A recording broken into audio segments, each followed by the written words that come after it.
আমি যদি বলতাম যে আমার পরিচয় এই, আমি ধর্মগুরু, তাহলে এসে কথা বলবে না। এর জন্য আমি বলছি আমি একটা সাধারণ মানুষ। মহারাজ, আপনার বক্তব্য শুনে ইসলামের ব্যাপারে আমি সন্দিহান হয়ে পড়েছি, যদি একটু কথা বলেন আমি হয়তো হিন্দু ধর্ম গ্রহণ করতে পারি। আমি এটা বলেছি, বুঝলেন কি বললাম? তো তখন তার খাদেম বলছে ঠিক আছে, চেষ্টা করছি, পরে কথা বলিয়ে দেওয়া যায় কিনা। তারপর থেকে ফোন আর ধরে না। আমি হোয়াটসঅ্যাপে মেসেজ করি, আমার প্রত্যেকটা মেসেজ দেখে, কিন্তু রিপ্লাই দেয় না। আল্লাহকে সাক্ষী রেখে বলছি, একটাও বানিয়ে বলছি না। তোমার ধর্ম নিয়ে তুমি এত গর্ব করছো, তাহলে আমাদের সাথে বসতে তোমার সমস্যা কোথায়? তুমি পিছন থেকে আঘাত দিচ্ছ আর মুসলমান ধর্মগুরুদের সাথে তুমি বসতে পারছো না। এখান থেকে প্রমাণ হয়ে যায় তোমার ধর্ম কতটা সত্য, ঠিক না ঠিক বলেন? এখান থেকেই প্রমাণ হয়ে যায় তুমি কতটা শিক্ষিত আর কতটা জাহেল, ঠিক না ঠিক বলেন? বসতে সমস্যা আছে যদি একাডেমিক আলোচনা হয়, সমস্যা আছে নাকি কোনো? আমরা তো মারামারি করবো না। আপনার বাড়িতে আপনি থাকবেন, আমার বাড়িতে আমি থাকবো, মোবাইলে লাইভ চলবে, আমরা আলোচনা করব, কার ধর্ম বিজ্ঞানসম্মত আমরা প্রমাণ করব, সমস্যা কোথায়? কিন্তু করবে না, বুঝলেন? ও মুসলমান, এই জাতীয় সায়েন্টিফিক ইনফরমেশন যেগুলো আছে সেগুলো যদি আমরা পড়ি তাহলে আমাদের ঈমানটা মজবুত হয়ে যায়। এরপরে আরও একটা বিষয় লক্ষ্য করেন, আল কোরআনুল কারীম এবং বিজ্ঞান কি বলছে পরমাণু সম্পর্কে। পরমাণু সম্পর্কে আপনারা জানেন, পদার্থের একেবারে অতি ক্ষুদ্র থেকে ক্ষুদ্র কণা, যেটা আর বিভাজন করা যায় না, এটাকে বলা হয় পরমাণু। এখন এই পরমাণু সম্পর্কে বিজ্ঞান কি বলছে আর কোরআন কি বলছে, এটা আপনারা একটু দেখুন এবার। পরমাণু সম্পর্কে বিজ্ঞান কি বলছে জানেন? ডেমোক্রিটাস আপনারা নাম শুনেছেন, এবং লিউসিপাস, বিখ্যাত দুইজন বিজ্ঞানী। তারা বলছে পদার্থের অতি ক্ষুদ্র থেকে ক্ষুদ্র কণা পরমাণু, এটা আর বিভাজন করা যায় না। এই ধারণা তারা দিয়েছিলেন, তবে এটা ধারণা ছিল। কিন্তু 1803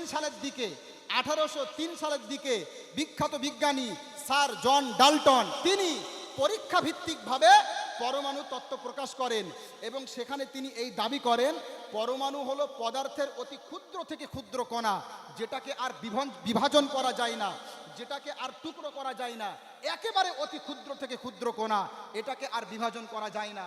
কিন্তু মজার বিষয় কি জানেন?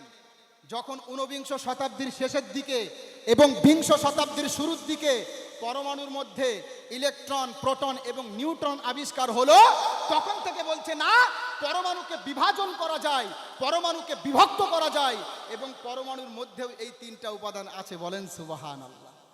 এটা আবিষ্কার করেছে 19বিংশ শতাব্দীর শেষের দিকে, যখন ইলেকট্রন, প্রোটন, নিউট্রন আবিষ্কার হয় বিংশ শতাব্দীর শুরুর দিকে। আর আমরা দেখলাম কি 1803 সালেও দাবি করা হচ্ছে পরমাণুকে বিভক্ত করা যায় না। এখন 19বিংশ শতাব্দী, বিংশ শতাব্দী, তার মানে কিছুকাল আগে বিষয়টা বিজ্ঞানীরা আবিষ্কার করেছে। বলেন, এই পরমাণুকে বিভক্ত করা যায়, এটা যদি আমি আল্লাহর কোরআন থেকে আপনাদেরকে দেখাতে পারি, তাহলে বিশ্বাস হবে তো এই কোরআন আল্লাহর পক্ষ থেকে এসছে? বিশ্বাস হবে তো নাকি? পরমাণুকে যে বিভক্ত করা যায়, এটা যদি কোরআন থেকে দেখাতে পারি, তাহলে কিন্তু বিশ্বাস করতে হবে এই কোরআনটা তার পক্ষ থেকে এসছে, যিনি পরমাণুরও স্রষ্টা, ঠিক না বেঠিক? কোরআনে আছে, মহান আল্লাহ বলছেন, ওয়ামা ইয়াযুবু আর রাব্বিকা মিন মিসকালি যাররাতিন ফিল আরদি ওয়ালা ফিস সামাই ওয়ালা আসগরা মিন যালিকা ওয়ালা আকবার ইল্লা ফি কিতাবিম মুবিন। সূরা ইউনূসের 61 নম্বর আয়াত। ভালো করে শোনেন, আমার আল্লাহ তিনি বলছেন আসমান এবং জমিনের মধ্যে পরমাণু থেকে ছোট অথবা পরমাণু থেকেও বড়, অনুপরমাণু থেকে ছোট অথবা অনুপরমাণু থেকেও বড়, যা কিছু আছে সব কিছু আপনার রবের দৃষ্টির অগোচরে রয়েছে, সব কিছু স্পষ্ট কিতাবের মধ্যে লিপিবদ্ধ। বলেন সুবহানাল্লাহ। শব্দের দিকে লক্ষ্য করেন, ওয়ালা আসগরা মিন যালিকা ওয়ালা আকবারা, পরমাণু থেকে ছোট অথবা বড়। মুহাম্মদকে তারা পাগল বলতো, কেন জানেন? মানুষ তদানীন্তন সময়ে জানতো না, আল্লাহর নবীর যুগে মানুষ জানতো না যে পরমাণুকে বিভাজন করা যায়, পরমাণু থেকেও ক্ষুদ্র কিছুর অস্তিত্ব থাকতে পারে। এটা বিজ্ঞানীরা তখন এটা তদানীন্তন সময়ের মানুষ বিশ্বাস করতো না। এই জন্য আল্লাহর নবী যখন এই কথাগুলো শোনালেন, তখন অনেকে পাগল বলতে শুরু করলো। কিন্তু আমার মনে হয় আজ বিজ্ঞানের এই উন্নতির যুগে, এই 21বিংশ শতাব্দীতে যদি তারা বেঁচে থাকতো, মুহাম্মদ সাল্লাল্লাহু আলাইহি ওয়াসাল্লামের ওয়ারিস যারা আছে, অর্থাৎ আমাদের হাতে হাত দিয়ে ইসলাম গ্রহণ করতো, ঠিক না বেঠিক বলেন? আজকে এই সত্য কথাগুলো বলার কারণে যারা আজকে একটু গবেষণা করছে, ইসলামের সত্যতা নিয়ে আলোচনা করছে, তারা কখনো তো গুম হয়ে যাচ্ছে, কখনো তো দেশ থেকে তাড়িয়ে দেওয়া হচ্ছে, ঠিক না বেঠিক? এখান থেকেই বোঝা গেল ডিবেট করে মোকাবেলা করার মতো শক্তি তোমাদের নেই। এখান থেকেই বোঝা গেল একাডেমিক আলোচনা করে নিজের ধর্মের শ্রেষ্ঠত্ব প্রমাণ করার মতো ক্ষমতা তোমাদের নেই, শুধুমাত্র লাঠির জোর আছে, ঠিক না বেঠিক? যারা অসভ্য, যারা উটকোপাটকা, যারা উশৃঙ্খল, তারা তো ক্ষমতার জোর দেখাবে, আর যারা সভ্য, যারা ভদ্র, তারা জ্ঞান দিয়ে কথা বলবে, ঠিক না বেঠিক? কথা বুঝতে পেরেছেন? এরপরে আরো একটা মজার বিষয় বলি তাহলে, শুধু একটা দুটো আয়াত না, অনেক আয়াতের ভিতরে এই তত্ত্ব লেখা আছে, বুঝলেন কি বললাম? অনেক আয়াতের মধ্যে, যেমন আরেকটা আয়াত শুনেন, মহান আল্লাহ বলছেন, ওয়াকালাল্লাযীনা কাফারু লা তা'তিনাস সাআতু কুল বালা ওয়া রাব্বি লা তা'তিয়ান্নাকুম আলিমিল গায়বি লা ইয়াযুবু আনহু মিসকালু যাররাতিন ফিস সামাওয়াতি ওয়ালা ফিল আরদ ওয়ালা আসগরু মিন যালিকা ওয়ালা আকবার ইল্লা ফি কিতাবিম মুবিন। এটা আছে সূরা সাবার 3 নম্বর আয়াত। মহান আল্লাহ বলছেন অবিশ্বাসী যারা কোরআন বিশ্বাস করে না, যারা হাদিস অস্বীকার করে, যারা অবিশ্বাসী, মুহাম্মদকে যারা নবী হিসাবে মানে না সাল্লাল্লাহু আলাইহি ওয়াসাল্লাম, তারা বলছে কিয়ামত হবে না, আমাদের উপরে কিয়ামত নির্ধারিত নেই, কিয়ামত আসবে না। আল্লাহ বলছেন, হে নবী আপনি বলেন অবশ্যই কিয়ামত আসবে। আসমান এবং জমিনের মধ্যে পরমাণু থেকেও ছোট অথবা পরমাণু থেকেও ক্ষুদ্র যা কিছু থাক না কেন সব কিছুই আমার আল্লাহর জ্ঞানে আছে, বলেন সুবহানাল্লাহ।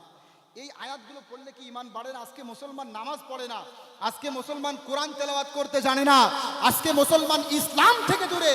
আমার মনে হয় এই কোরআনের মধ্যে কি আছে যদি জানতো, আল্লাহি আল্লাহি আল্লাহর নামে শপথ করে বলছি, সব সময় তারা সেজদায় পড়ে থাকতো। আমার মনে হয় এর ভিতরে যা আছে। আরো একটা মজার বিষয় শোনাই আপনাদেরকে। বিজ্ঞান এখন বলছে চাঁদের নিজস্ব আলো নেই, চাঁদ সূর্যের আলো প্রতিফলন করে, ঠিক না বেঠিক? ঠিক না?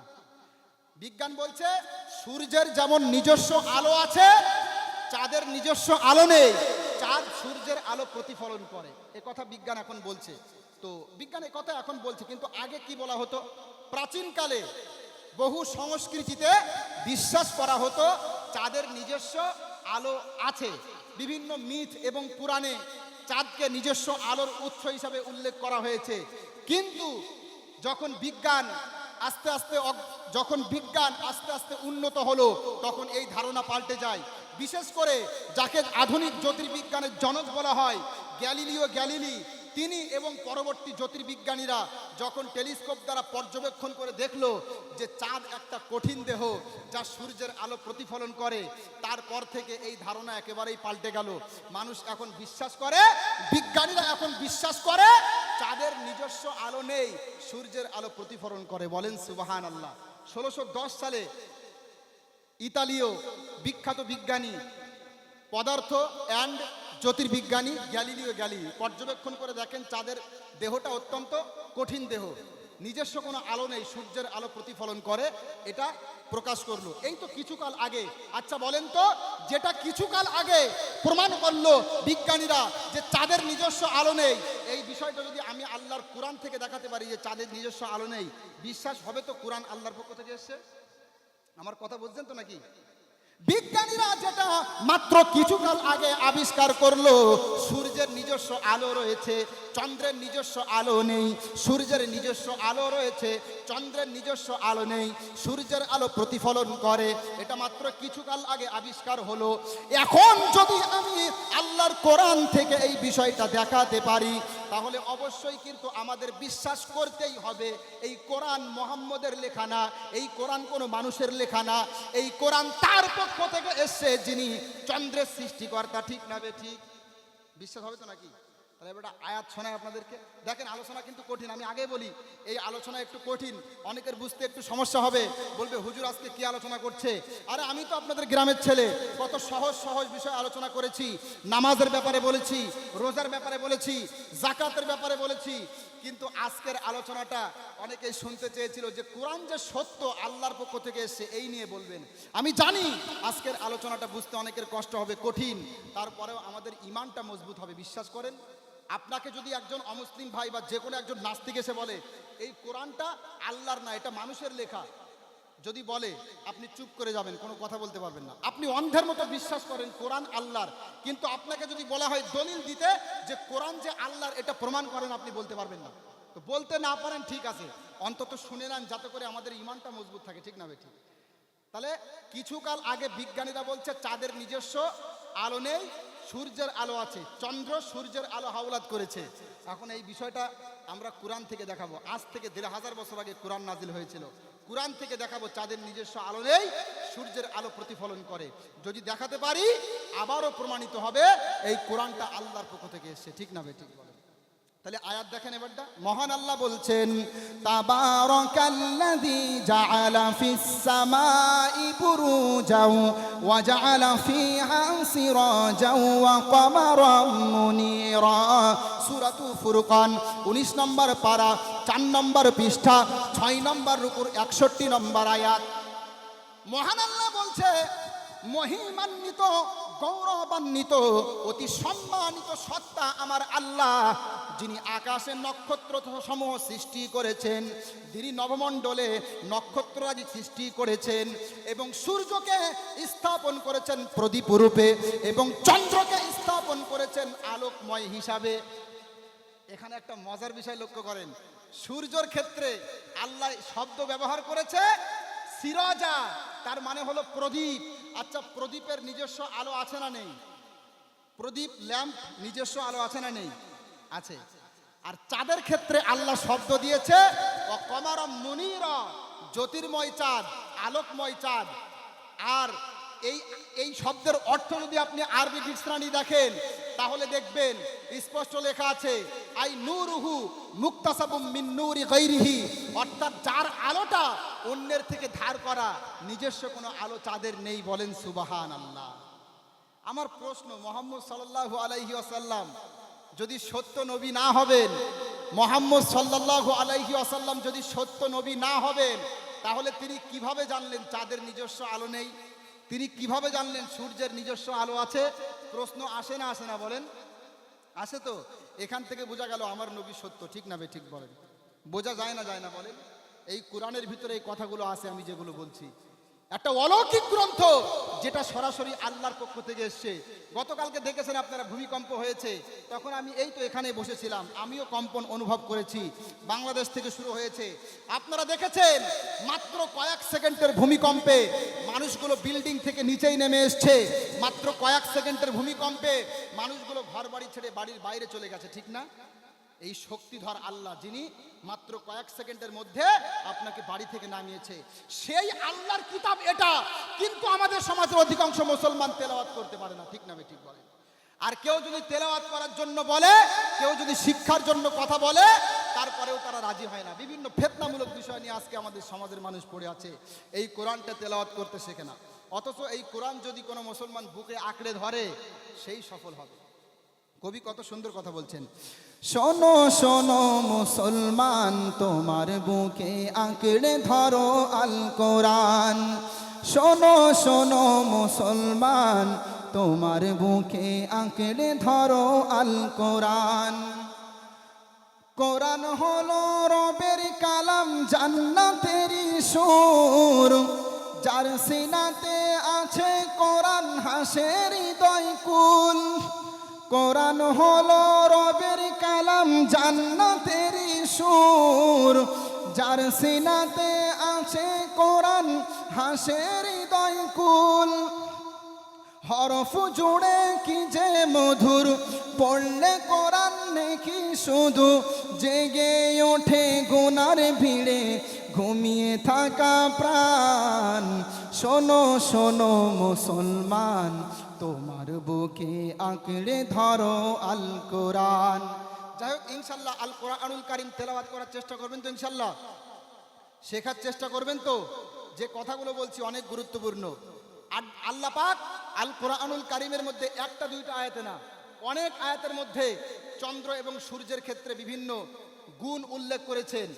সব জায়গাতে সূর্যের ক্ষেত্রে এমন এমন শব্দ দিয়েছেন যেটার নিজস্ব আলো আছে, কিন্তু চন্দ্রের ক্ষেত্রে এমন শব্দ যার নিজস্ব আলো নেই। আরো একটা আয়াত শুনুন, মহান আল্লাহ বলছেন, হুয়াল্লাযী জাআলাশ শামসা দিয়াআন ওয়াল কমারা নূরা ওয়া কদ্দারাহু মানাজিলা লিতা'লামু আদাদাস সিনিনা ওয়াল হিসাব। বলেন আল্লাহু আকবার। মহান আল্লাহ বলছেন, মহান সেই সত্তা, তিনি সেই সত্তা যিনি আকাশে একটা দীপ্তিমান সূর্য সৃষ্টি করেছেন। সূর্যের ক্ষেত্রে দিয়া শব্দ, ঠিক আছে, তার মানে হলো দীপ্তিমান। আর চন্দ্রের ক্ষেত্রে কমর মুনির, জ্যোতির্ময় চাঁদ। মুনির শব্দের অর্থ হলো নূরুহু মুক্তাসাবুম মিন গায়রিহি, যার আলোটা অন্য জায়গা থেকে ধার করা।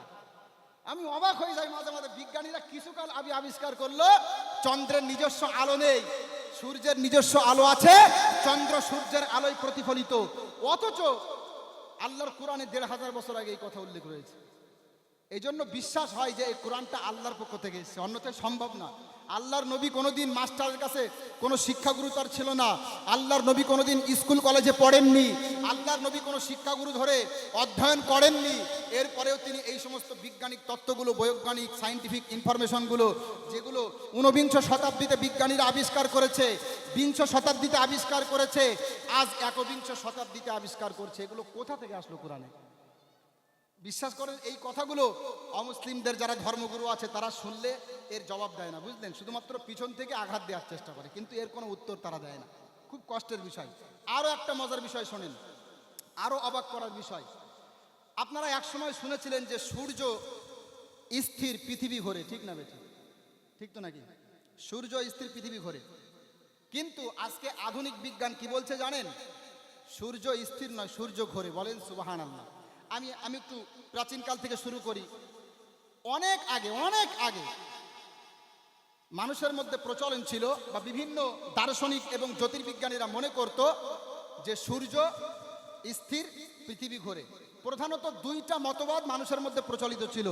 একটা হলো জিওসেন্ট্রিক মডেল, আর একটা হলো হেলিওসেন্ট্রিক মডেল। জিওসেন্ট্রিক মডেল, তার মানে জিওসেন্ট্রিক মডেল আমাদেরকে বলে পৃথিবী মহাবিশ্বের কেন্দ্রে অবস্থিত, আর সূর্য অন্যান্য গ্রহ নক্ষত্র পৃথিবীকে কেন্দ্র করে ঘুরছে। আর একটা হলো হেলিওসেন্ট্রিক মডেল, যেটা বলা হচ্ছে যে মহাবিশ্বের একেবারে কেন্দ্রে রয়েছে সূর্য, আর পৃথিবী সহ আরো অন্যান্য গ্রহ সূর্যের চারপাশে ঘুরছে। এইরকম বিভিন্ন মতামত ছিল।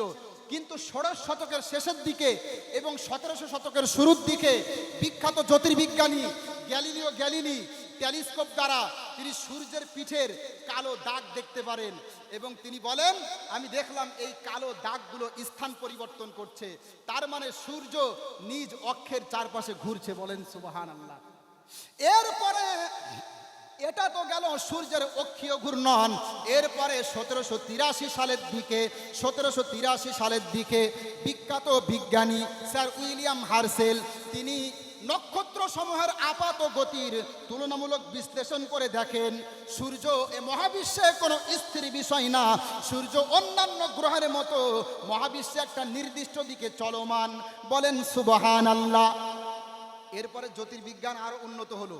১৯ শতাব্দীর দিকে এসে, বিশেষ করে ২০ শতাব্দীর শুরুর দিকে সমস্ত বিজ্ঞানীরা এটা বিশ্বাস করলো যে না, এতদিন পর্যন্ত যে আমাদের ধারণা ছিল সূর্য ঘোরে, সূর্য স্থির, পৃথিবী ঘোরে, এটা ভুল।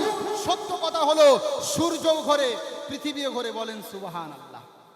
আচ্ছা, এই বিষয়টা ২০ শতাব্দীর দিকে একেবারে ক্লিয়ারিটি আমরা ধারণা পেয়েছি।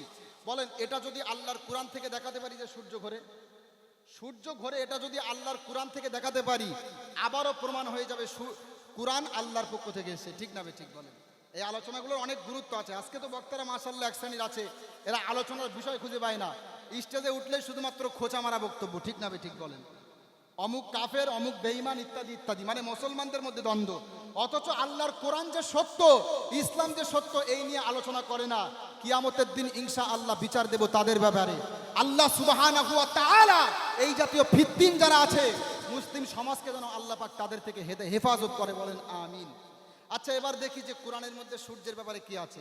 মহান আল্লাহ বলছেন, ওয়াহুয়াল্লাযী খালাকাল লাইলা ওয়ান নাহার ওয়াশ-শামসা ওয়াল কমার ওয়া কুল্লুন ফী ফালাকি ইয়াসবাহুন।